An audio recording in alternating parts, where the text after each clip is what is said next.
이라고 하는 말은 죄를 덮는다 그런 뜻입니다. 죄를 덮는다. 그래서 대속죄일이란 하나님께서 이 절기를 지키기 위해서 하나님 앞에 나온 이스라엘 백성의 죄를 덮어주신 날이다 그 말이에요. 할렐루야. 다음으로 임이라고 하는 말은 일반적으로 히브리에서 복수를 표현할 때 사용하는 그런 전미어입니다. 그래서 모든 죄들을 다 덮는다라는 뜻으로 이해할 수 있습니다. 다 덮은 거예요. 죄들 다 덮어주는 거예요. 그래서 이 대속죄일은 덮어주시는 은혜의 날이다. 무엇을 덮어줘요? 죄를 덮어주시고. 그러나 여기서 또 다른 용법이 있는데 그 아까 말씀드렸듯이 바로 이미 절대적인 것을 강조할 때 사용되는데 예를 들어 히브리어로 신을 나타내는 말이 엘이잖아. 엘. 하나님 할 때도 엘로힘 이런 말을 하나님의 그 용어를 쓸 때 부를 때 그렇게 쓰죠. 그런데 하나님이 나타날 때는 엘로힘이라고 하는 말을 쓰는데 이 신들이라는 말이 아니라 이 엘로힘이라고 하는 말은 모든 신 중에 신이요 유일하게 절대적인 신이라 그 말입니다. 이렇게 볼 때 카페림이라고 하는 말은 죄를 덮되 완전히 덮고 철저하게 덮는다라고 하는 뜻으로 이해할 수가 있는 것입니다. 완전히 덮는 것입니다. 적당하게 덮어지는 것이 아니라 완전하게 철저하게 덮는 것입니다. 그래서 대속죄일이란 하나님께서 이스라엘 백성의 죄를 아주 철저하게 덮어주시는 날이다 그 말이에요. 네.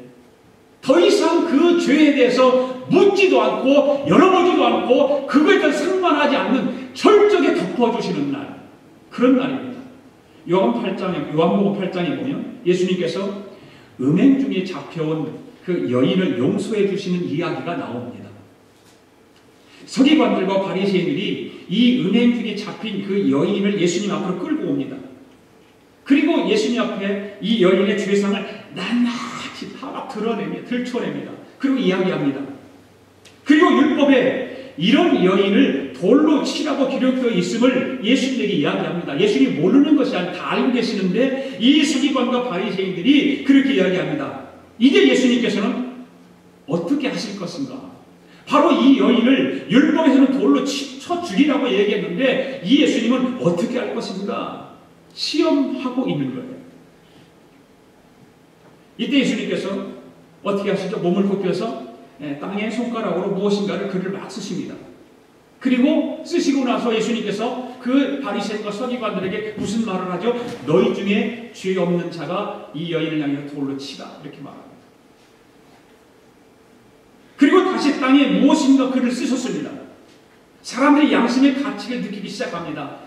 그렇게 말씀을 하시고 땅에 다시 글을 쓰기 시작할 때 사람들이 마음의 가책을 느끼기 시작합니다. 그리고 어떻게 합니까? 하나 둘씩 그 자리를 떠납니다. 도망가는 거죠. 저들이 왜 양심의 가책을 받았을까라고 하는 것입니다. 왜 양심의 가책을 받았을까요? 왜 예수님이 말씀하시고 너희 중에 죄 없는 자가 먼저 돌로 치라고 이야기를 하시고 또 땅에다가 대고 글을 쓰고 계시는데 한 사람씩 다 살살살 피한 거예요. 그 말은 피했다고 하는 말은 양심의 가책을 받았다는 말 아니겠습니까? 왜 양심의 가책을 받았을까? 예수님께서는 땅에 무엇이라고 쓰셨을까? 아마 성경에는 기록이 없지만 상상하고 생각해 본 것은 저들의 마음속에 감추어진 죄상을 일일이 쓰셨을 것 같아요. 예수님이 제 죄를 다 아시잖아요. 여러분 죄 아시죠? 예수님 다 아시잖아요. 알고 계시잖아요. 그러니까 그 서기관과 바리새인들이 이 가늠한 여인을 돌로 쳐 죽이라고 예수님에게 이야기를 했을 때에 예수님께서 너희 중에 죄 없는 자가 먼저 돌로 치라고 하시고 땅에 글을 쓰는 것은 그 서 있는 사람들 한 사람 한 사람의 이름을 써가면서 너희는 이런 죄가 있잖아. 너도 이런 죄가 있잖아. 너는 이 여인보다 엄청난 큰 죄가 있잖아. 이거잖아. 아마 그렇게 쓰지 않았을까? 그러니까 민망하고 자기 양심에 가책이 생기니까 살살살 도망가는 것이죠. 아무도 자기의 죄를 모를 줄 알았는데 자기 죄가 하나 둘씩 땅에 드러나자 저들이 양심의 가책을 받기 시작한 것입니다. 여러분들 한번 예수님이 지금 오셨어요. 예수님이 지금 오셔서 여러분들 다 세워놓고 우리 가운데 어떤 죄인이 하나가 나타나서 막 우리가 정죄하고 있다고 생각해 봅시다. 그리고 예수님이 나타나서 여러분들 이름을 하나 써보면서 너 박순래 너 이런 과거의 죄 있잖아. 박용선 너도 이런 죄 있잖아. 그런데 네가 보건대 이 여인을 정죄하고 있어. 이 죄인을 정죄하고 있어. 그렇게 하면 부끄러울까 안 부끄러울까요? 부끄럽지요. 나도 내가 더 큰 죄를 짓고 있는 사람인데 감히 그 간음죄 지은 여인을 향해서 돌을 쳐 죽이라고 말하니까 그 양심의 가책이 일어날 수밖에 없는 거죠. 자기들이 하나씩 죄가 드러납니다. 여기서 저들의 양심의 가책을 받기 시작합니다. 그러니까 두려우니까 도망을 칠 수밖에 없는 거죠. 그렇습니다.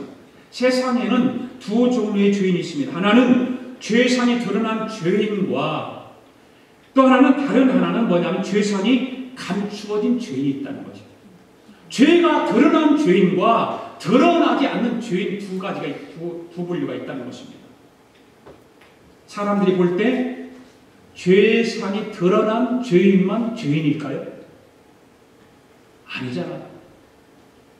근데 솔직히 양심을 가지고 생각해 보세요. 감옥에 지금 들어가 있는 사람들만 죄인일까요? 나는 죄인 아닐까요? 그 사람과 똑같은 죄는 저지르지 않았다 할지라도 내 양심을 내가 들여다보면 나도 똑같은 죄인이 아니겠습니까? 두 본래의 죄인이 있어요.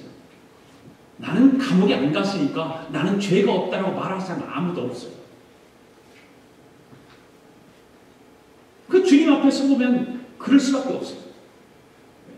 사람들은 드러난 죄만 죄로 생각을 하지만 주님 앞에서는 다르다고 하는 것입니다. 하나씩 땅에 그 죄상을 써내려가면 누구도 그 자리에 서 있을 사람이 아무도 없는 것입니다. 슬슬 다 부끄러우니까 창피하니까 슬슬 피하는 거죠. 도망가는 거죠. 그래서 주님 앞에서는 모두가 뭔 사람이다? 죄인이다. 주님 앞에서는 다 죄인이죠. 이제 예수님께서 여인에게 다가가십니다. 그리고 어떻게 말씀하세요? 예수님에게 그 가늠한 죄인, 바리새인과 서기관들이 돌로 쳐 죽이라고 하는 그 가늠한 여인에게 다 사람들이 떠났는데 그 여인 혼자만 남아 있습니다. 예수님은 그를 찾아갑니다. 가까이 가서 나도 너를 정죄하지 아니하였노니 가서 다시는 죄를 범하지 말라. 이렇게 하고 그 여인을 돌려보내죠. 이 말씀은 무엇일까요? 바로 이 여인이 저지른 죄를 덮어주셨다 그 말입니다. 바로 이 대속죄일에 이 속죄일의 은혜는 어떤 은혜이냐? 덮어주시는 은혜예요.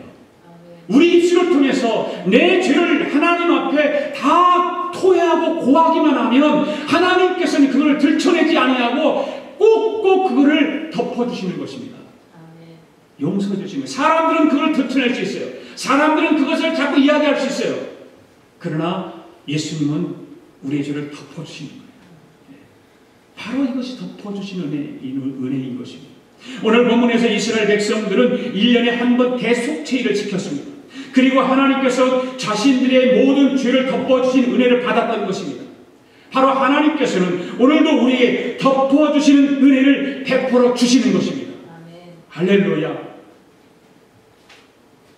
그러니까 예수 믿는 사람들은 세상 사람들이 그전에 예수 믿는 사람은 일주일 동안 나가서 죄 실컷 지고 주일날 교회 가서 또 잘못했다고 회개하고 비아냥거리잖아요. 여러분 괜찮습니다. 그들은 그것도 안 하잖아요. 그렇잖아요. 실컷 똑같이 다 뒤져놓고 자기는 뻔뻔스럽게 회개도 안 하고 다니지만 우리는 그 어린 양 예수 그리스도 앞에 나와서 우리의 한 주간 동안 잘못된 죄들, 정말 나도 모르게 지은 죄들 하나님 앞에 다 내려놓고 하나님 이런 죄를 내가 지었습니다. 용서해 주세요라고 고백하는 순간 예수님이 그걸 덮어주신다고 말해요. 믿습니까? 세상 사람들이 비하는 거는 괜찮아요.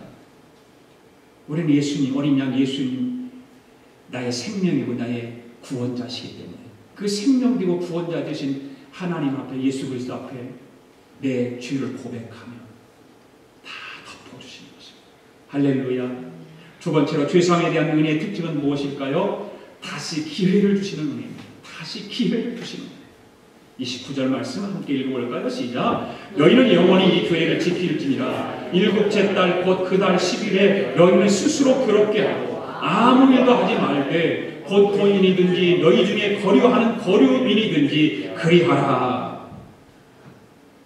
이 대속죄 본문을 보면 대속죄일이 언제인가를 정확하게 못 박아놓고 있죠.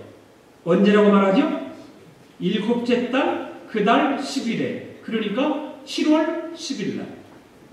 이 정확하게 못 박아놓고 있습니다. 7월 10일 날이 대속죄일이라고 하는 것입니다. 이스라엘 백성은 매년 7월 10일에 대속죄일을 지켰다고 말이죠. 이게 정해져 있는 거예요. 그러면 왜 하필이면 7월 10일에 대속죄일을 지키라고 명하셨을까?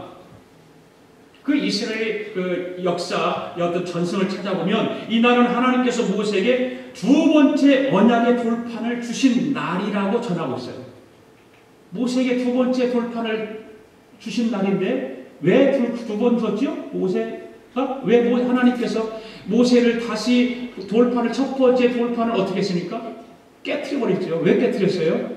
돌판을 들고 계명을 받아가지고 내려와 보니까 이스라엘 백성이 어떤 모양을 하고 있어요? 송아지 금을 다 가지고 다 가져가고 송아지를 만들어갖고 자빠져갖고 거기서 다 절하고 그러죠. 송아지한테. 그러니까 화가 나니까 막 모세가 던져버린 거야. 막. 그리고 두 번째 올라가 다시 돌판을 받아 가지고 내려오죠. 그래 두 번째 돌판을 주신 날이 바로 7월 10일입니다. 출애굽기 32장을 보면 당시 사건을 자세하게 기록해 놓고 있습니다. 첫 번째 돌판을 바로 내려왔습니다. 그때 이스라엘 백성들이 금송아지 만들어 섬겼습니다. 하나님께 대노하셨습니다. 모세에게 저들을 진멸시키라고 했습니다. 그래서 모세가 하나님 앞에 간절히 중보기도를 하고 하나님께서 그 기도를 들으시고 화를 거두시고 또 모세가 돌판을 받아 내려오면서 저들이 금송아지를 섬기는 장면을 또 보게 됩니다. 그리고 돌판을 던져서 깨트려 버립니다. 이런 일들이 반복적으로 하고 있다고 하는 것이죠. 그래서 이제 하나님께서 모세를 다시 시내산을 부르셔서 그리고 다시 두 번째 언약의 돌파를 허락해 주신 것입니다. 이스라엘 백성들이 다시 그래서 하나님 앞에 나아갈 수 있는 기회를 주셨다고 말해요. 그 말은 무슨 말이냐? 이 죄사함에 대한 은혜의 특징은 뭐냐? 다시 기회를 주시는 은혜라고 말입니다. 영원히 멸망시키지 않고 심판하시지 아니하고 다시 기회를 주시는 그 은혜가 바로 죄사함에 대한 은혜입니다. 할렐루야. 네. 하나님께서 바로 이 대속죄를 이날을 통해서 지키라고 말씀하신 것입니다. 죄를 범해서 멸망당해야만 했지만 다시 기회를 주신 것을 잊지 말라고 말입니다.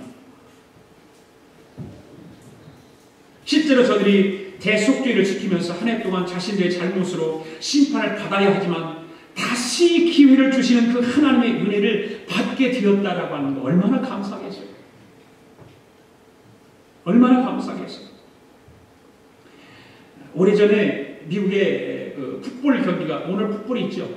오늘 풋볼 어디 하고 나요 오늘? 오늘 아마 우리 청장년들은 풋볼 보러 갈 거요. 예배 끝나고 식사하고 청장년 풋볼 보러 간다고 그러더라고요. 그래서 허락을 받았자 우리 기현이하고 요한이가 목장자 리더자니까 오늘 청장년들은 밥 먹고 요한이네 집에 가서 풋볼 보면서 교장은 안 돼요. 그렇게 해 그랬죠. 그런데 오래전에 그 풋볼 경기 명장면을 소개한 프로그램을 본 적이 있는데 조지아 공과대학과 남가주 대학교가 풋볼 경기를 했습니다. 전반전 중에 남가주 대학교의 로이 니글스라고 하는 선수가 상대방이 떨어뜨린 볼을 극적으로 집어서 방어선 막 뚫고 막 달려가는데 이상하게 상대방의 골문을 향해 달려가는데 어떻게 막 정신없다 보니까 자기 골문을 향해 달려가는 거야. 이건 있을 수 없는 일이죠. 그런데 이런 일이 있었어요. 막 달려가는데 자기 선수가 어떻게 하겠어요. 그러니까 한신이 골문 앞에 가서 태클을 걸어갖고 막았어요. 골은 안 집어넣어서 다행이었단 말이죠.